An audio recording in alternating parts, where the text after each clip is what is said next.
ឈ្មោះហាយោអ៊ីអូរៀននៅសាលាអក្រាជាហ្វាបណាទី1ណានេះអូសូមអានកត់ចាទៀតដុំបាយខ្ញុំប្រកបដល់ដែលស្រអមដំបដែលស្រអាយបាយខ្ញុំអានថាដុំបាយខ្ញុំប្រកបដល់ដែលស្រអមដំបដែលស្រអាយបាយខ្ញុំអានថាដុំបាយខ្ញុំប្រកបដល់ដែលស្រអមដំបដែលស្រអាយបាយខ្ញុំអានថាដុំបាយខ្ញុំប្រកបដល់ដែលស្រអមដំបដែលស្រអាយបាយខ្ញុំអានថាដុំបាយខ្ញុំប្រកបដល់ដែលស្រអមដំប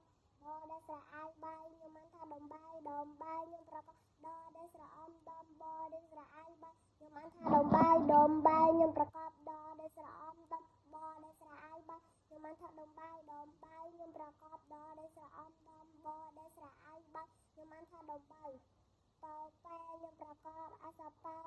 ដែលស្រអាយខ្ញុំអានថាប៉ោប៉ែខ្ញុំប្រកបអសប៉ោដែលស្រអាយខ្ញុំអានថាប៉ោប៉ែខ្ញុំប្រកបអសប៉ោដែលស្រអាយខ្ញុំអានថាប៉ោប៉ែខ្ញុំប្រកបអសប៉ោដែលស្រអាយខ្ញុំអានថាប៉ោប៉ែខ្ញុំប្រកបអសប៉ោដែលស្រអាយខ្ញុំអានថាប៉ោប៉ែខ្ញុំប្រកបអសប៉ោដែលស្រអាយប៉ែខ្ញុំអានថាប៉ោប៉ែខ្ញុំប្រកបដែលស្រអាយខ្ញុំអានថាប៉ោប៉ែខ្ញុំប្រកបដែលស្រអាយខ្ញុំអានថាប៉ែចង់រៀបលាអ្នកគ្រូ